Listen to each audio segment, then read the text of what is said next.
4 degrees, but by dawn, most places up at 7 or 8 Celsius. So a mild day to come on Tuesday. Quite a grey start with outbreaks of rain, and it will be windy again across northern Scotland. Now, not as windy as through the weekend, but we could still see gusts of 50 to 60 miles an hour, and because of those recent storms, that could still also bring some disruption. So there is a yellow warning in place across northern Scotland, some brightness across southern Scotland, northern England, and look at the temperatures up to 11 to maybe 13 Celsius, so really quite mild. Stays blustery across northern Scotland with further showers through the evening. It stays damp across Wales, Northern Ireland, parts of the Midlands with rain and drizzle here and there. Clearer skies again across southern Scotland and northeast England. The winds will continue to be a feature of the weather this week, although not as strong as at the weekend. Fairly mild for the next few days, but a colder spell on Friday.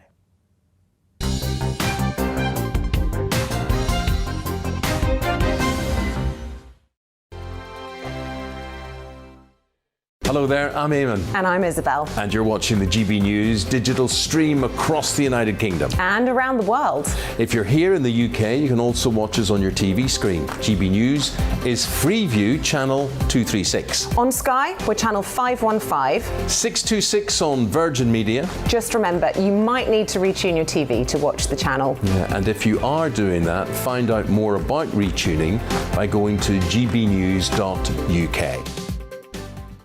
Join my show Farage, 7 p.m. till 8 p.m. Monday through Thursday, and there you will get opinion, analysis, debate, and I'll cover stories that nobody else dares to touch.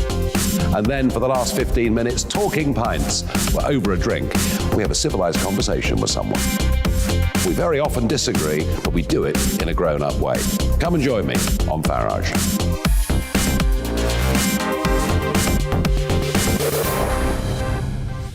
I'm Dan Wootton. Join me Monday to Thursday from 9 to 11 for the feistiest and most fun news debate on TV, where free speech reigns. I'll bring you a sharp take on the day's biggest stories, bombshell newsmaker interviews, and A-list guests. And I guarantee you, no spin, no bias, no censorship, and no reason to go to bed. That's Dan Wootton tonight, Monday to Thursdays from 9 on GB News. Hello there, I'm Eamon Holmes. And I'm Isabel Webster. And we hope you can join us for Breakfast with Eamon and Isabel. You make me laugh out loud, belly laugh. Is that important first thing in the morning? Yeah, absolutely. And there's me trying to be deadly serious. News is a serious business. Yeah, I have to rein you in sometimes. Well, it doesn't stop us laughing at it. It doesn't stop us having an opinion on what's going on. Yeah. And it certainly will not stop us reflecting what you think. Weekdays from 6 to 9:30 on GB News.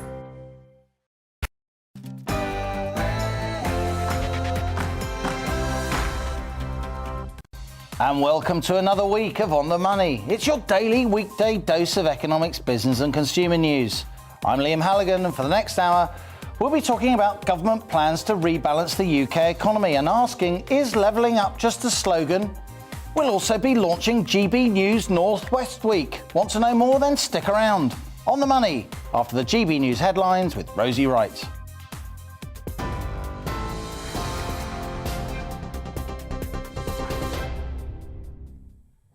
Good afternoon, it's 1 o'clock. I'm Rosie Wright to get you up to date here on GB News. Downing Street says it will publish the Sue Gray report into alleged lockdown parties this afternoon. A pared-back version has been submitted to the Prime Minister. Number 10 hasn't confirmed if it will make the full report public after police finish their investigations. Boris Johnson will make a statement on the findings in the Commons at 3:30, and of course we'll bring that to you here. Well, earlier, when questioned about his denials of any wrongdoing, the Prime Minister stuck to what he said in the past. We're going to have to wait and see the outcome of the. You're going to have to wait and see the outcome of the investigations. But of course, I stick absolutely to what I've said in the past. But I'm here to talk about the free ports that we're doing around the UK, and what they are also doing. What they are also doing. What I stick in complete. You have to wait and see what the investigations. And with all due respect. The government is expected to announce a U-turn over compulsory COVID vaccines for NHS workers. The Health Secretary, Sajid Javid, is reportedly going to scrap the policy over fears it could lead to a major staffing shortage. He's due to make a statement in the Commons later. Electricity companies are warning back-to-back storms could leave some people in Scotland without power for days. 45,000 homes are currently affected. 2 people were killed by falling trees over the weekend in 90-mile-an-hour winds. That included a 9-year-old boy. Storm Malik was followed by Storm Corrie just 24 hours after the first storm hit. People in Tyne and Wear say the damage has been shocking. You would never ever think in a million years that would happen, especially waiting of stone. But it shows you how strong wind is. Trees down, gable end, down, Sion Terrace is gone. We've been in the northeast, we've just come to get used to it really, but these last few years the weather seems to be just getting worse and worse. Manchester United footballer Mason Greenwood is still in custody after being arrested on suspicion of rape and assault. Police say they were made aware of images and videos posted on social media by a woman reporting incidents of physical violence. Manchester United has suspended the player, announcing he won't train or play for the Premier League club until further notice. New evidence shows the suspect in the Madeleine McCann investigation worked at the holiday apartments in Portugal shortly before the 3-year-old disappeared in 2007. Well, there's a documentary airing tonight on German TV, and it reveals the 44-year-old convicted paedophile known as Christian B carried out repairs at the resort. The man, who's currently in prison for rape, denies any involvement. A Brexit freedoms bill, which the government claims will cut £1 billion of red tape for UK businesses, is set to be brought forward. It affects how EU laws, which were kept in legal continuity after Brexit, are handled. Downing Street says the bill will ensure changes can be made easily and allow the country to capitalise on Brexit freedoms more quickly. Boris Johnson has warned it would be a disaster for Russia if it invades Ukraine. The Prime Minister will speak to President Putin this afternoon as the Russian Navy carries out exercises in the Norwegian Sea. The Defence Secretary, Ben Wallace, also called for tensions to be de-escalated as he arrived in Hungary at the start of a diplomatic tour. Meanwhile, the government's due to unveil new measures, making it easier to sanction Russian interests, a move Moscow has described as alarming. Footballer Christian Eriksen has signed for Premier League club Brentford 7 months after suffering a cardiac arrest on the pitch while playing for Denmark. The 29-year-old, who's been fitted now with an internal defibrillator, hasn't played since he collapsed at Euro 2020. The former Tottenham midfielder has now signed a 6-month deal. Formula One has announced that COVID-19 vaccinations will be mandatory for all staff with no exceptions. The new season's due to kick off in March with a record 23 races this year. It's understood all current drivers are fully vaccinated. The rules will apply, though, to teams, media, hospitality and guests as well. You are up to date here on GB News. We'll bring you more as it happens. Now, let's return to On the Money and Liam.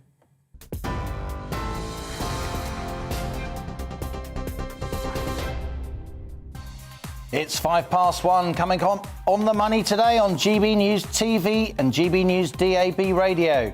As the government tries to move the national conversation on from Partygate, ministers are keen to talk about levelling up. A raft of policy proposals to address regional imbalances is due out on Wednesday. We'll be asking up, is levelling up more than a slogan? We're reporting from the northeast, where thousands of homes have been left without power again in the aftermath of Storm Malik. And we kick off GB News Northwest Week from Macclesfield, where, amongst other things, we're talking treacle. Plus, today it's Startup Britain. We meet a husband and wife who set up a pub in Yorkshire just before lockdown. How are they getting on business-wise? And are they still talking to each other? That's later in the show. As ever, I want your questions, opinions, ideas. What do you think of the issues raised in today's On the Money? Email gbviews@gbnews.uk or tweet @gbnews. I'll read out some of your messages later in the show, so stay with us. This is GB News. I'm Liam Halligan. You're on the money.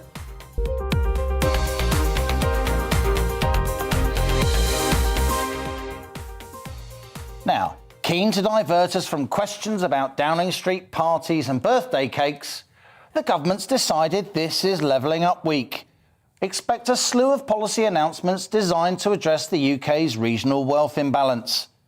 Average annual earnings are indeed 30% higher in London than the UK as a whole, and 50% more than in the North East. GDP per head in the UK's wealthiest regions is almost 2.5 times higher than in the poorest.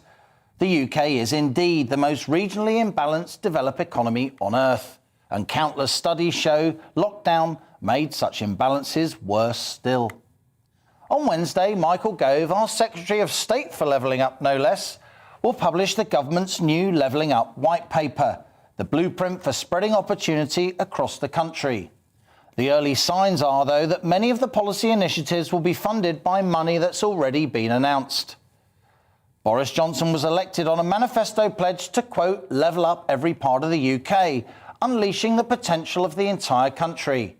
Countless Labour supporters across the North and Midlands switched sides during the 2019 election, lending their votes to the Tories on promises to revitalise down at heel, often former industrial towns and provincial cities which, for decades, have missed out.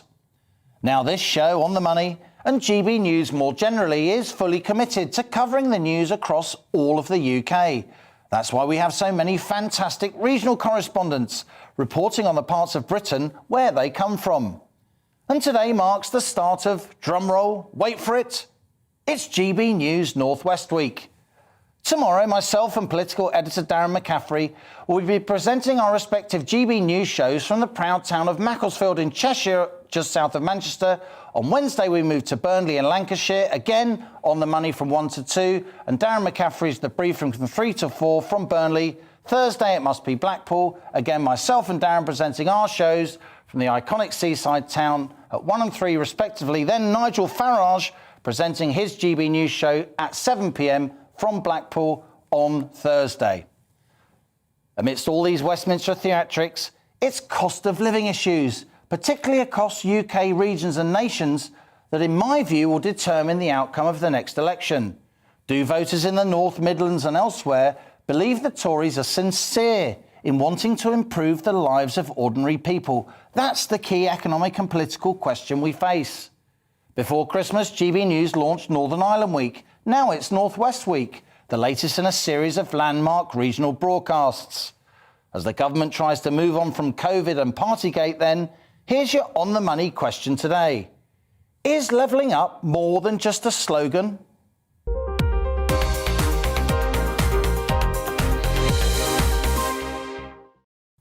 Grown-up conversations with people who really know their stuff. That's what we do here on The Money. So today we have Sim Hall, Managing Director at Popular Select, a specialist recruiter working with manufacturers and biochem companies across the UK. Also joining me, Erica Roscoe. She's a Senior Research Fellow from IPPR North. That's the think tank based in the north of England that comes up with policies designed to address our regional imbalances. And in the studio, friend of the show, we can't keep her away, Miss Blonde Money herself, Helen Thomas, who also hails from the Northwest, as she'll be telling us. Let's go to you first, Erica.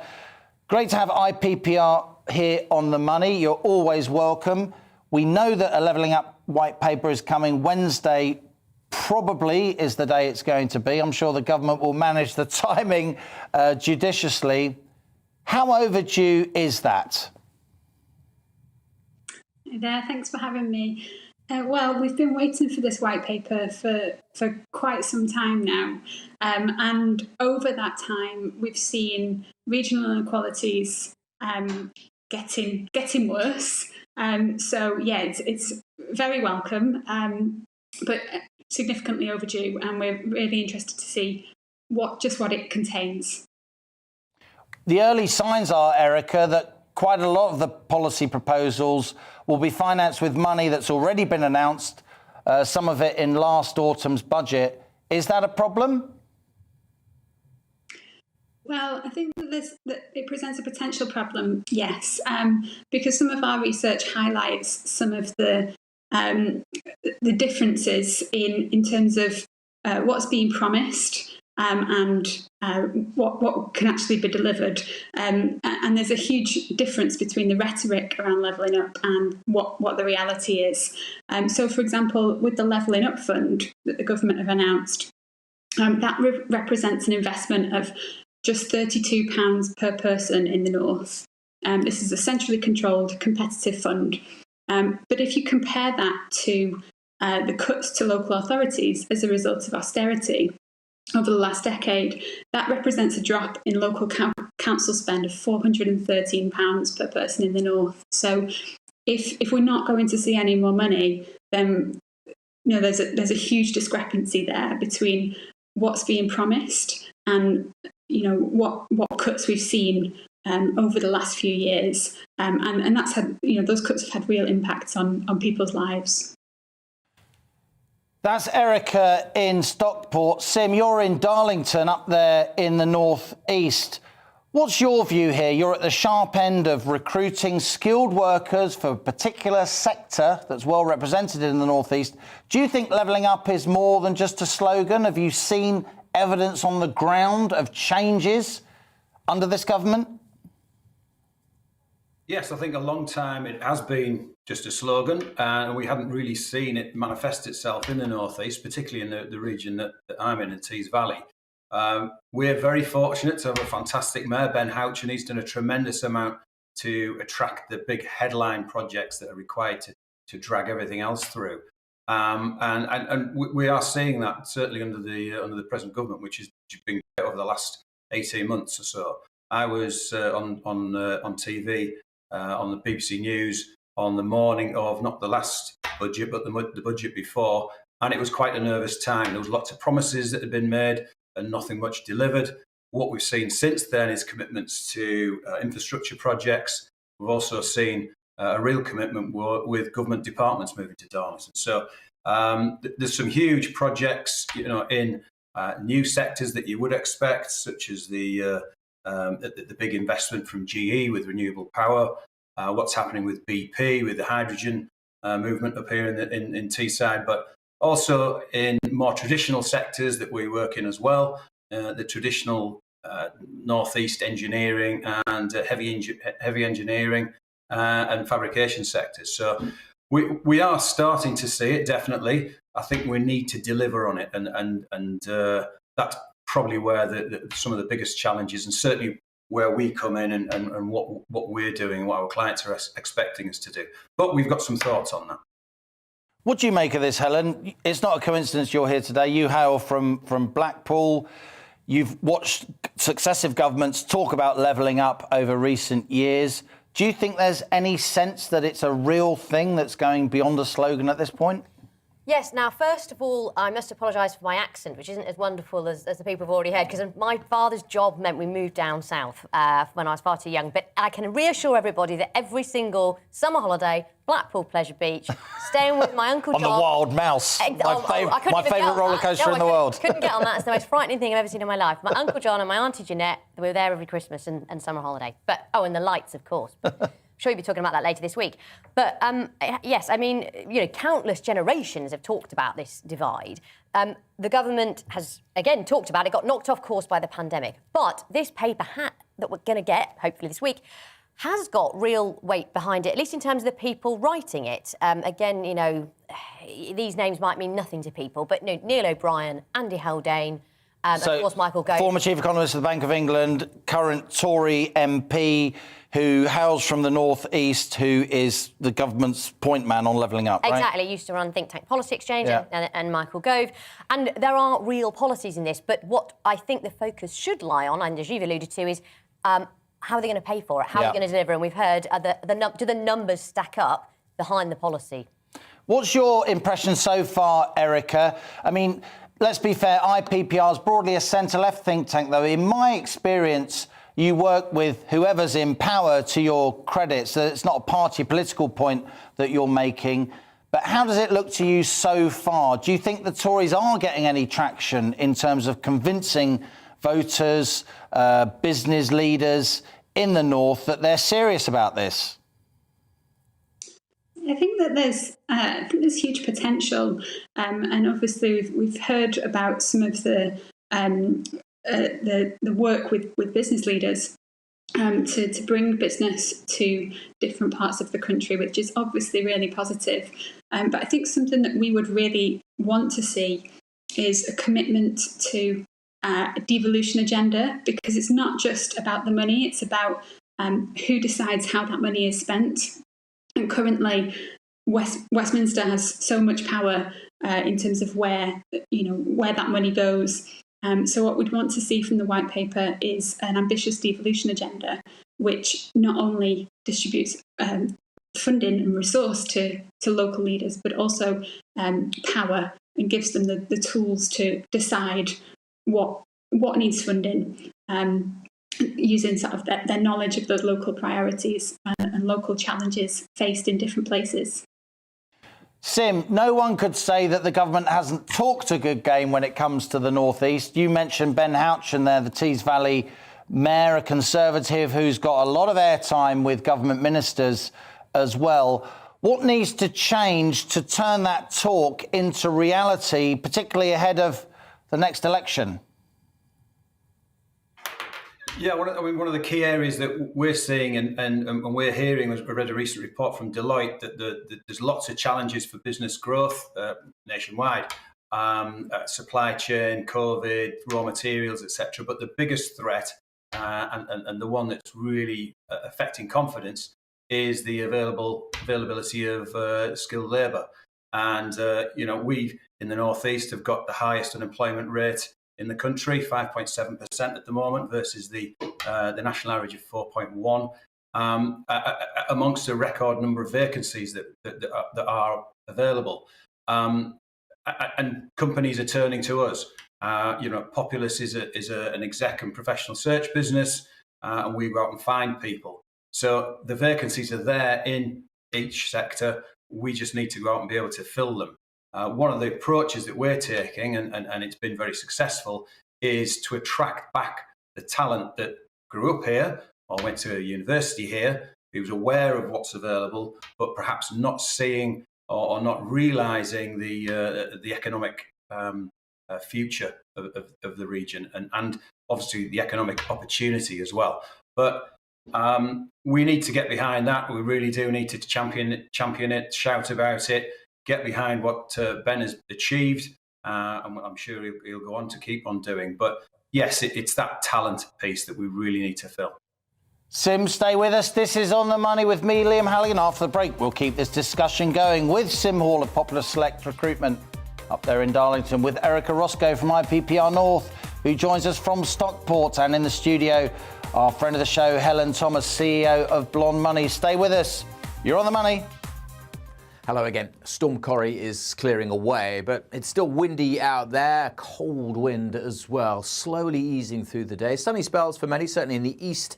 A few showers in the west. There is that storm system that brought the damage across Scotland overnight. The low pressure heading away, but bringing some very strong winds to Germany and Belgium today. Behind it, the isobars slowly opening up, but as I said, still quite a cold and brisk wind blowing out there, and blowing showers into Wales, west and north of Scotland, some patchy rain coming into the west of Northern Ireland as well. Elsewhere, most places dry, just one or two showers in southwest England, and many eastern areas dry, fine and sunny. But it is cold, and it feels especially cold in the east where the winds are stronger.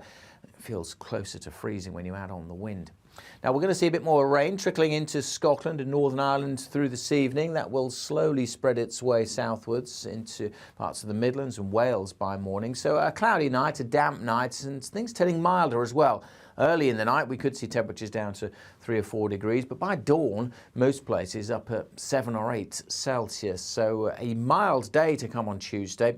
Quite a grey start with outbreaks of rain, and it will be windy again across northern Scotland. Now, not as windy as through the weekend, but we could still see gusts of 50 to 60 miles an hour, and because of those recent storms, that could still also bring some disruption. So there is a yellow warning in place across northern Scotland, some brightness across southern Scotland, northern England, and look at the temperatures up to 11 to maybe 13 Celsius, so really quite mild. Stays blustery across northern Scotland with further showers through the evening. It stays damp across Wales, Northern Ireland, parts of the Midlands with rain and drizzle here and there. Clearer skies again across southern Scotland and northeast England. The winds will continue to be a feature of the weather this week, although not as strong as at the weekend. Fairly mild for the next few days, but a colder spell on Friday.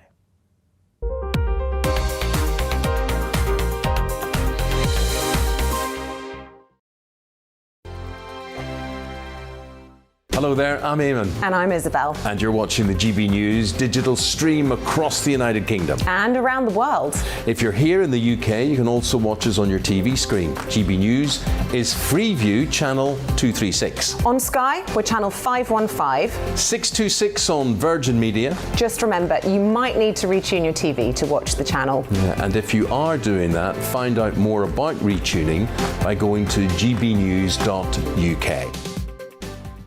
Join my show Farage, 7 p.m. till 8 p.m. Monday through Thursday, and there you will get opinion, analysis, debate, and I'll cover stories that nobody else dares to touch. And then for the last 15 minutes, talking pints. We're over a drink. We have a civilized conversation with someone. We very often disagree, but we do it in a grown-up way. Come and join me on Farage.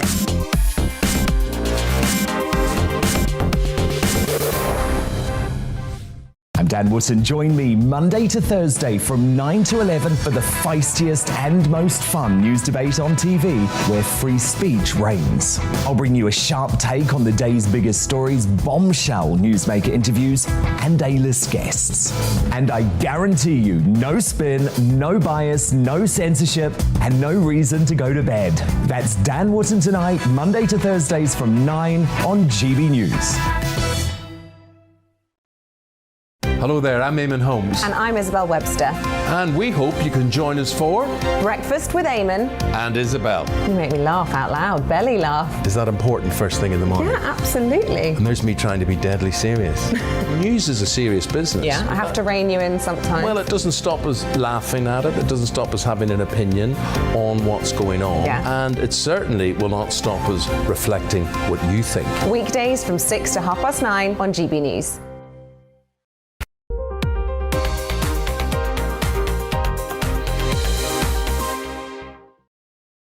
And welcome back. You're watching On the Money with me, Liam Halligan. It's 1:23. I'm still with my expert panel today. We're discussing all things levelling up as GB News launches North West Week, and the government on cue has a levelling up white paper coming out on Wednesday. We think that will depend a little bit on the news management at Downing Street. Is levelling up just a slogan? That's what we're asking. We're joined by Sim Hall, the Managing Director at Popular Select. He's in Darlington, specialist recruiter, working with manufacturers and biochem companies. Erica Roscoe joins us from Stockport. She's Senior Research Fellow at the IPPR. And our regular economist friend of the show, it's Miss Blonde Money herself, Helen Thomas. Erica, let's go back to you. IPPR specialises in coming up with policies, lobbying ministers and officials. You've got a long track record of doing that, both Labour and Tory governments, to your credit. What in particular do you want to see in this levelling up white paper? Of course, a white paper is kind of a preface to legislation, isn't it? It indicates legislation the government intends to bring before Parliament quite soon. So what do you want in that white paper? So at IPPR North, we're focused on some of the challenges particularly facing the north of England. And what we feel is the biggest opportunity for the levelling up white paper is for it to produce a devolution agenda, which, as I said, offers real power and resources to local leaders, but also something that is flexible, like a framework that's flexible, so works for big cities and small towns. And it's something that we feel needs to be co-produced with local leaders so that they can establish a relationship of trust and collaboration. Whereas at the moment, we're seeing a very competitive relationship where we're seeing competitive funding offered from national government. National government holds all the strings. We need to see national government let go of that power and pass it down to people at a more local level. Sim Hall, over there in the northeast, what would be your wish list to bolster your businesses, to bolster commerce in your region? We are seeing a fair amount of inward investment coming into northeast England now, which under some definitions, unfortunately, is the UK's poorest region. But we're seeing lots of money poured into the Tees Valley Development Corporation, renewable energy, and so on. What do you want to see in this levelling up white paper in order to spark the kind of investment that will bring jobs, growth and prosperity to the Tees Valley? Yeah, I think there's a few key areas. Eric has mentioned about the devolution powers, and we've been, as I say, we've got Ben Houchin, who's been very successful doing what he's doing for the good of the region. I think that needs to continue. Some of the promised infrastructure projects that still do need to happen up here. I do travel quite extensively in the UK, not so much recently, but there's a big notice in the difference in the infrastructure that's available, not least the trains, not least the road surfaces, and those types of infrastructure projects. There's a big Tees Crossing project that's going to be happening, and so it's continued investment to make sure the infrastructure's there, to make sure we can attract that talent into the region and fill these vacancies that we've got, high-paying vacancies that we've got. You know, Helen, I always like having you in the studio, of course, very knowledgeable, but I think you're particularly good today because, I mean, yeah, you're born in Blackpool, you've made a business and life in the south of England. You used to work for George Osborne, who, of course, became our Chancellor. You know government from the inside. You now run a business that's all about analysing politics for investors, not least in the City of London. So, given all the experiences that you've had, what would you be advising the government now as this levelling white paper is launched? I think the pandemic actually presents a really unique opportunity because, as I say, levelling up was part of the pre-pandemic manifesto, and that has perhaps thrown their agenda off course, but actually it creates an opportunity, as every crisis always does, which is that we can work more flexibly. I could hire people all around, not just obviously the United Kingdom, but all across the world. And I've been quite pleased in my business at how well people have responded to that virtual opportunity.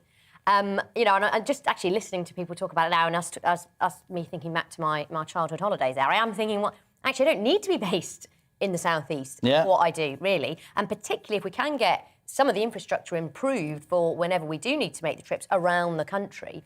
But, it's astonishing, these skills mismatches that we're hearing. It's not just in a country level, we're hearing it at a regional level. I mean, that's quite shocking hearing about the vacancies there for SIM and yet this massive unemployment rate. So how do we get people up the skills ladder?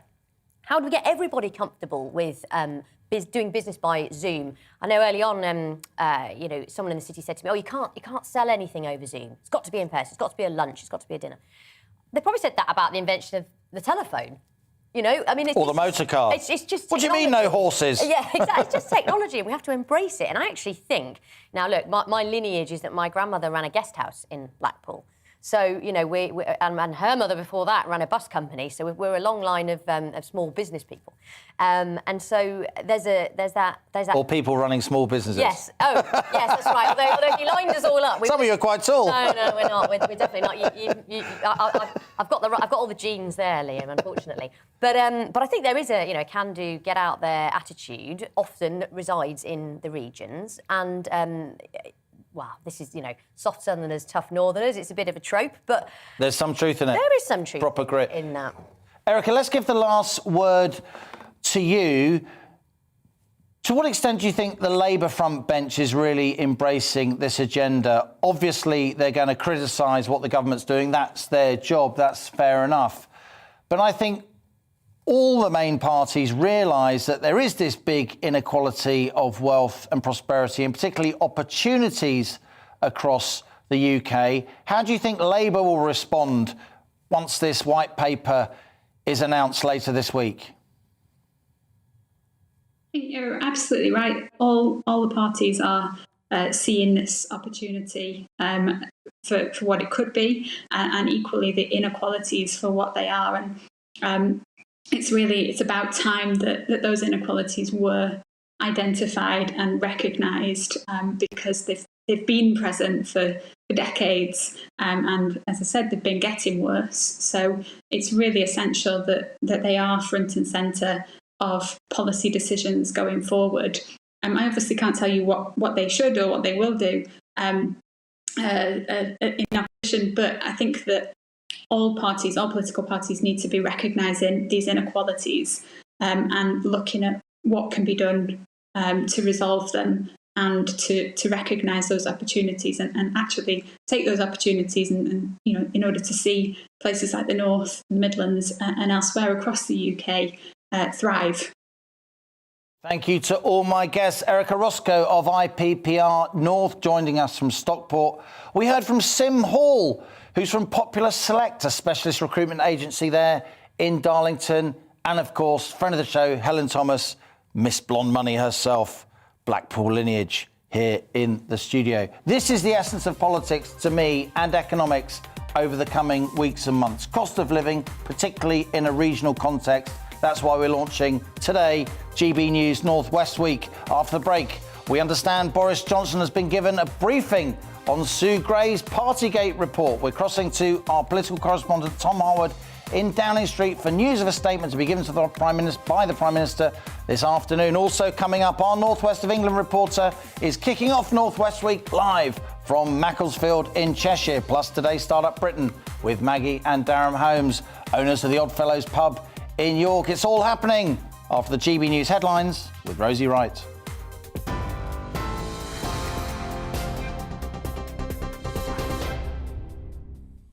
Good afternoon, it's 1:32. I'm Rosie Wright here to keep you up to date on GB News. Downing Street says it will publish the Sue Gray report into alleged lockdown parties this afternoon. A pared-back version has been submitted to the Prime Minister. Number 10 hasn't confirmed if it will make the full report public after police finish their own investigations. Boris Johnson will make a statement on the findings in the Commons at 3:30. You can watch that here on GB News. The government's expected to announce a U-turn over compulsory COVID vaccines for NHS workers. The Health Secretary Sajid Javid is reportedly going to scrap the policy over fears it could lead to a major staffing crisis. He's due to make a statement in the Commons later today. More than 45,000 homes are without power after back-to-back storms hit the UK over the weekend. Most of those affected are in Scotland. Network Rail says train services are also being disrupted by trees that have fallen over. The Prime Minister will travel to Kiev tomorrow for crisis talks with the Ukrainian president. Boris Johnson's trip will follow a phone call with the Russian president this afternoon. He's already warned that it would be a disaster for Russia if it invades Ukraine. The government's also due to unveil new measures, making it easier to sanction Russian interests, a move Moscow have described as alarming. Footballer Christian Eriksen has signed for Premier League club Brentford just 7 months after suffering a cardiac arrest on the pitch while playing for Denmark. The 29-year-old, who's been fitted with an internal defibrillator, hasn't played since he collapsed playing at Euro 2020. The former Tottenham midfielder has signed a 6-month deal. You are up to date here on GB News. Don't forget we're on your TV, online and DAB+ radio. A short break now and then we'll be back to Liam and On the Money.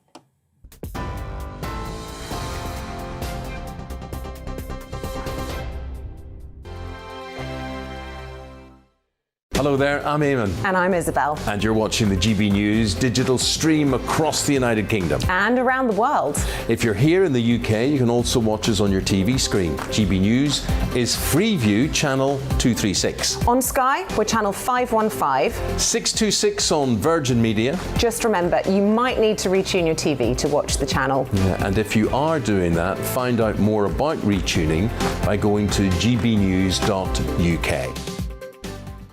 Join my show Farage, 7 p.m. till 8 p.m. Monday through Thursday. And there you will get opinion, analysis, debate, and I'll cover stories that nobody else dares to touch. And then for the last 15 minutes, talking pints. We're over a drink. We have a civilized conversation with someone. We very often disagree, but we do it in a grown-up way. Come and join me on Farage.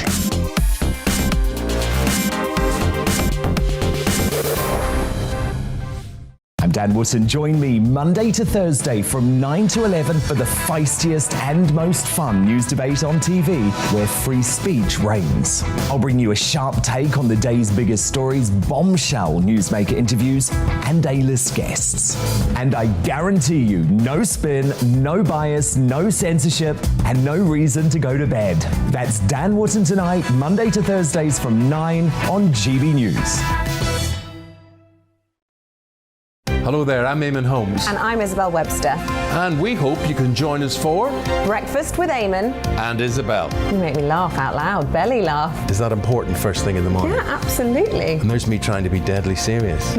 News is a serious business. Yeah, I have to rein you in sometimes. Well, it doesn't stop us laughing at it. It doesn't stop us having an opinion on what's going on. Yeah. And it certainly will not stop us reflecting what you think. Weekdays from 6 to 9:30 on GB News.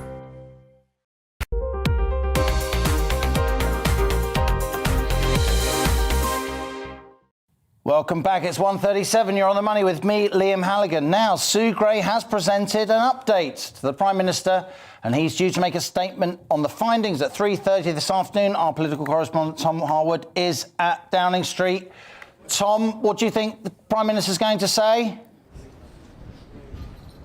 Well, it's a busy and seismic day yet again. It feels like every single week for the last 4 weeks have been incredibly seismic. Yet what we are going to see in just a few hours' time is what we have been waiting for such a long time. I can't tell you, Liam, the number of times I've heard the words Sue Gray's report over the last few weeks, but it feels like finally we're coming to a head. The Prime Minister will be standing up at 3:30 today in the House of Commons chamber. He'll be explaining and exploring the themes of that report, responding to that report, and probably repeating that apology. The interesting thing here is we do not know which events the Metropolitan Police are investigating. They say they're investigating 8 of the alleged parties, alleged events that took place across Whitehall and in the building behind me, Downing Street. The question is, which are those events? Do they involve the Prime Minister? By a process of deduction, we'll be able to work that out by seeing which are referenced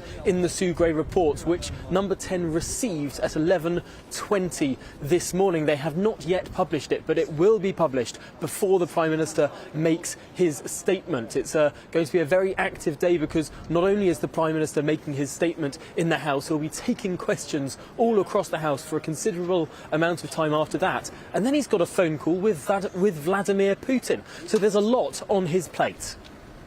It certainly is, and if nothing else, Sue Gray is a Trivial Pursuit question for at least the next 10 or even 20 years. Tom Harwood, great to see you. That Prime Ministerial statement will be here on GB News at 3:30 this afternoon, so stay with us. Now, thousands of households are still without power in Scotland and North East England again after 2 storms hit the UK at the weekend. Storms Malik and Corrie left around 40,000 homes in Scotland and 7,000 in northern England without power. Our North East of England reporter Rachel Sweeney sent us this report after filming across Tyne and Wear.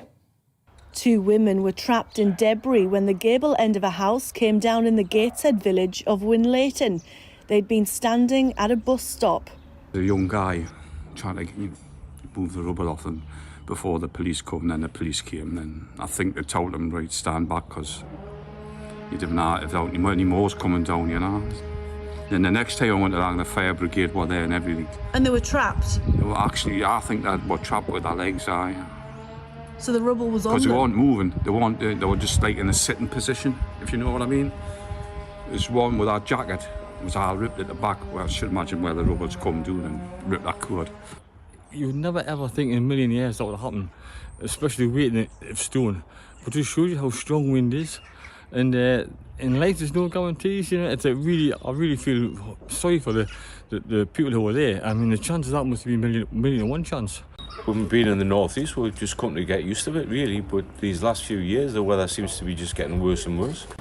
2 streets away, the clean-up operation needed much more than a dustpan and brush. Well, I was passing it through my kitchen and I saw the trampoline fly over. Is there a lot of damage in the area? Yes, trees down, gable end down, Sion Terrace is gone. 15 minutes away in Bensham, the roof of a house completely blew off, leaving devastating damage. Neighbours said it was hard to believe as they began securing their own homes. In the County Durham village of Meadowfield, trees have been uprooted and fallen on gravestones. This is a much-loved part of Durham where the community helps maintain the gardens. There have been countless blocked roads, destroyed properties and power cuts. But in true Northeast fashion, there's also been a huge community pull together. It's another storm, but it's the same resilience here. Rachel Sweeney, GB News. Rachel Sweeney, great to hear you there. If it matters to the North East, it certainly matters to you. You're all over this story. What's the latest? Well, Liam, the very latest is that here 4,000 people remain without power. Northern Power Grid have said that they're working tirelessly to get them back on the grid. But you'll remember that they were heavily criticised after Storm Arwen because people were without power for days. Even 2 weeks later, we were talking on The Money about people still relying on generators at that time. But look, tens of thousands of people have been without power for the second time in 2 months. There's a huge feeling of frustration here.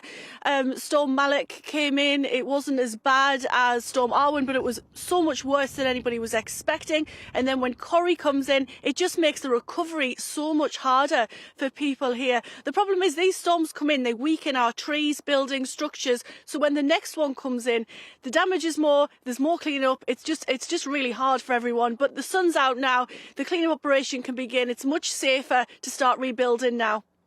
We look forward to hearing regular updates on that story from you, Rachel Sweeney, from Meadowfield there in County Durham. And for those of you listening on GB News DAB radio, Rachel had the most magnificent warm weather headgear on. Now, all this week we're putting a spotlight on economic growth in the northwest of England. And we're kicking things off in Macclesfield. Our Northwest reporter Bradley Harris is there. Brad, tell us what to expect from this week and what you've been getting up to in that fine Cheshire town on the River Bollin. Yeah, it is a lovely day in Macclesfield. A little bit chilly. I've got my big coat on, but you're right, Liam. We are taking GB News on the road across the northwest of England. We're kicking things off in the market town of Macclesfield, then heading off to Burnley, a very working class town, and then off to Blackpool to end the week. We're doing all things covering huge economic growth, promoting big business and small local independent businesses along the way, to finding out those big important issues that matter to people where they live. Of course, here in Macclesfield, it's a market town, loads of independent traders on this high street, not many chain shops, but they also do a fantastic market. Once a month, treacle market. It's in its 12th year. It was absolutely packed here yesterday, right on this square. In fact, where I'm standing, there was a brass band playing, and it's a really successful market. You often hear markets actually going down at the moment, not many of them making a success of it, but actually here in Macclesfield, it's getting bigger and better. And I caught up with the market managers, Andy and Becky Thompson. Let's just hear what they had to say. I think the secret is that Macclesfield's quite an entrepreneurial town. We've got a lot of people who create things. We've got a lot of people who are very, creative-minded. And most people who live in Macclesfield have a love for their own town. So if an independent operator opens, they will have their own friends that come in, they will have their own following, and that will remain. And the way that the independent operators work together in the town is just amazing. There's a real kind of camaraderie between the operators, and they just seem to bounce off each other. I don't think anybody has anything against the chain offerings, but it just seems to work, and we're really, really lucky as a town that we've got people that live here and operate here. The Northwest and the North in general has a rich history of market towns, and this particular market has been running for nearly 12 years now. We've run the market for 6 months.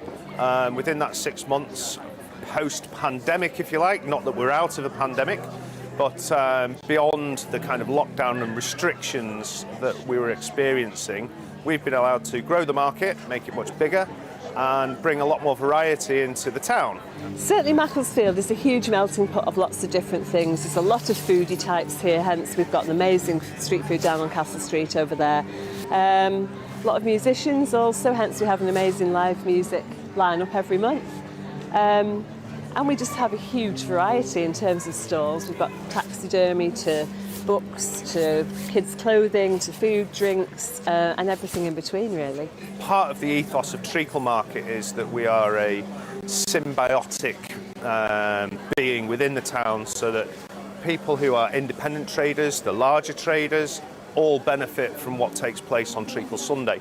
We have some of the independent traders that have shops in the town trading on some of the market stalls just to raise their profile. We have a lot of outdoor visitors into the town, and what we want to do is make Macclesfield more of a go-to destination. And that's part of the kind of master plan for Treacle Market, is for Treacle to be completely connected across the board with the whole of the town in order to drive footfall and create this amazing place that Macclesfield already is, but people don't seem to be aware of it. Public support's been incredible, as you can see from the footfall we've got here. Traders as well have massively supported us. They've embraced Andy and I as new market managers as well, and perhaps been a bit patient as we learnt the ropes. Certainly as well, Macclesfield Town Council have been incredible. We couldn't do any of this without their support. Things like the legal side of it, road closures, that type of thing, they do for us. And Cheshire East are the people who actually we get the stalls from. So without them as well, we hire the stalls from them, but without their support we couldn't do it either. Town centres as a rule are being forced to switch to a much more hospitality-focused offering. Online shopping's had a big effect, out-of-town shopping parks. But I do believe that residential and hospitality and experiential offerings across town centres are the future, and I think it's not such a bad thing. In general, markets will continue and grow, but yeah, bars, restaurants, places to go and do things are the way town centres are going to turn. Yeah, see, what I love about Macclesfield and this town is actually how people chip in. You heard there from Andy, who was saying a lot of the local traders at Treacle Market are people who actually own local businesses here in the town. So that was really nice to hear. And also really nice to hear about him saying about town centres on the up again. It's nice to hear that, because, of course, for many years we've heard about town centres closing down, shops being boarded up. Not the case here in Macclesfield, though. And also, Macclesfield as a town, fantastic for other industries as well. It's not just markets, it's the home of AstraZeneca, one of the biggest pharmaceutical companies, and other textiles and other industries as well. So we'll be tapping into all of that, as Liam says, throughout this week as part of our Northwest Week on GB News. Brad, great to see you. I am a southerner, but I actually know Mac quite well. My lovely in-laws, Pauline and David, live just up the road in Bollington. I've climbed White Nancy a few times. Fantastic part of the world. I'm getting on a train as soon as I can get out of this television studio, and I'll be joining you soon. Bradley Harris there, GB News Northwest correspondent in the lovely town of Macclesfield. Thanks so much for joining us. And now it's time for my regular feature, Start Up Britain. Today we're talking to the owners of the Oddfellow Arms pub, Maggie and Darren Holmes. They set up just before lockdown. The pub sits in the heart of the north, between Leeds and York, in the lovely village of Sherburn. Maggie and Darren took on the pub, but then soon after the UK entered lockdown, and we all know the impact that has had on Britain's hospitality industry. We've seen more than 400 pubs close in England and Wales alone in 2021. So here they are, owners of the Oddfellows Arms pub. It's Maggie and Darren Holmes, my latest guests on Startup Britain. I got to ask you, you ran a business together during lockdown. It was a pub. Are you still talking to each other? Barely. Yeah, just about, yeah. Yeah, we are. It's tough, though. I mean, you must have thought about throwing in the towel, right? Oh, many times. Every day. Yeah. What made you do it? First, I mean, let's pretend pre the pandemic, none of us know it's coming. It's a year or so before. You think, let's run a lovely pub in the heart of England. What made you do it? That's a very good question, isn't it? Were you from the hospitality industry? No, what were you doing not before? At all. No, I ran a bridal business. And I'm a builder. So, but he was our local pub. Of course, now I get it. You're going to run a pub. That's right. Yeah. And it looked like a brilliant idea at the time because it was our local. We knew everybody. Oh, I see, yeah. And we were at a time when our girls had grown up Yeah. and left the nest, and we said, well, we're just rattling around now in this house. Why don't we do something different? And that's what we did. So we take on the pub. You know, I know you've renovated the building, you've really thrown your heart and soul into this. You must have had some sleepless nights about this, Maggie. Massive sleepless nights, yeah. It's, I can't deny the help that we got from the government. I think, to be honest, they were quite fast at giving that help. But the other thing was, it just wasn't enough. you know, every penny that we'd had or tried to make in the first year, we tried to throw back into the pub. Of course, that's what you do when you're building a business. Yeah, right? and then you think in the second year we might be able to sit on our laurels a bit. And, and no, that's when it hit. And, you know, the gas, the electric, everything is still coming out. Not at the level it was, but you've still got those overheads with nothing coming in. Nothing at all coming in. Fingers and toes crossed. Obviously, there's still a lot of fear out there. There's a lot of people who, unfortunately, are still ill with COVID, but we're almost certainly through this now. The business has survived. Yep. What's the vision? We seem to be growing. Not back to where we was 2019, but we're getting towards them sort of figures. The footfall's coming back in. People are getting more confident in coming out. We have lost some customers through fear of coming out, but we're seeing some new faces as well, so it's looking positive. Everybody loves a local. We've seen lots of locals fold during lockdown across all parts of the UK. We're losing thousands of pubs. Is there a sense of support among your local community that Maggie and Darren are running this pub, we're going to make a success of it? I would say that definitely. Yeah, we've got fantastic customers and staff. We couldn't have done this without them. Yeah. They've been, you know, they were on furlough. Yeah, They've all nerve-wracking. come back. And when a few of them have got COVID, they're genuinely heartbroken and saying, I'm so sorry to let you down. But we have got a massive, you know, group of followers, and we've got regulars that just absolutely love and follow us, and they're so grateful and thankful that we're open. Yeah. So you ran your own bridal business before, you ran your own building business, so you're used to being sort of self-employed people. What is it about self-employed people? Why can't you work in a normal job, work for someone? Why can't you work for someone? What is it about you? Because a lot of people like you, we wouldn't have any jobs, would we? Well, I probably don't like being told what to do. To be fair. Certainly not, unless it's by Unless my it's wife. yeah. And then you are told what to do. Absolutely, yeah. Like every I did male. work for, I was in banking and finance for over 30 years, but yeah, I just like that. And who pulls the best pint? Oh, I got the wink there. Got the wink from Darren. Maggie? Darren, give him that one. Obviously, Darren. Not. Well, look, it's a really busy news day. You come all the way down from Yorkshire to be with us today. I'm delighted that we've managed to squeeze you into the show with everything else going on. We're launching North West Week. We will do Yorkshire Week soon. So when we do Yorkshire Week, few pints. We're heading your way. Absolutely. Great to see you. Best of luck with the business. Thank you. Best of luck not falling out with each other. I think we're all right. Throwing saucepans We're at renowned each for other. that. Get yourself some armour. Oh, I've got that's all right. Darren and Maggie Holmes, great to see you making a go of your business, and well done for surviving the pandemic. Thank you. And all the very best to you.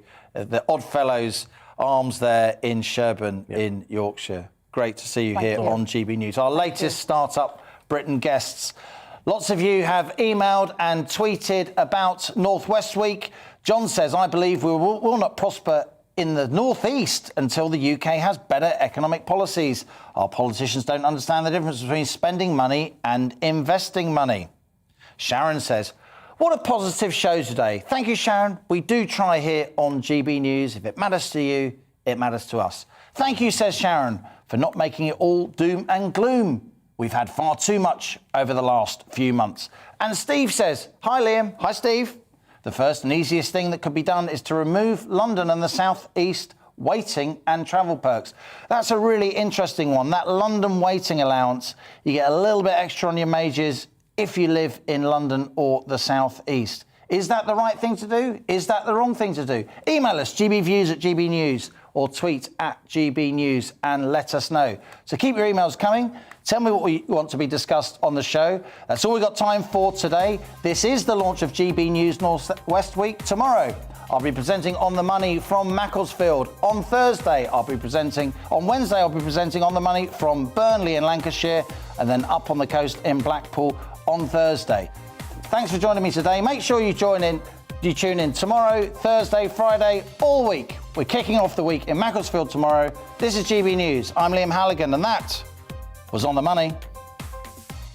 Hello again. Storm Corrie is clearing away, but it's still windy out there, cold wind as well, slowly easing through the day. Sunny spells for many, certainly in the east a few showers in the west. There is that storm system that brought the damage across Scotland overnight. The low pressure heading away, but bringing some very strong winds to Germany and Belgium today.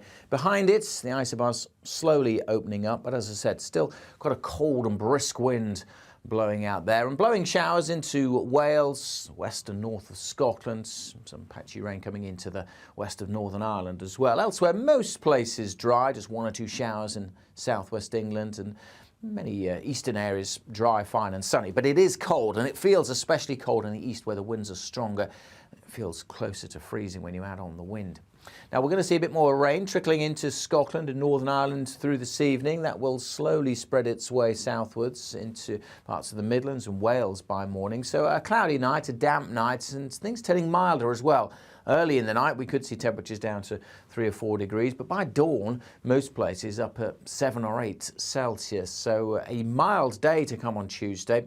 Quite a grey start with outbreaks of rain, and it will be windy again across northern Scotland. Now, not as windy as through the weekend, but we could still see gusts of 50 to 60 miles an hour, and because of those recent storms, that could still also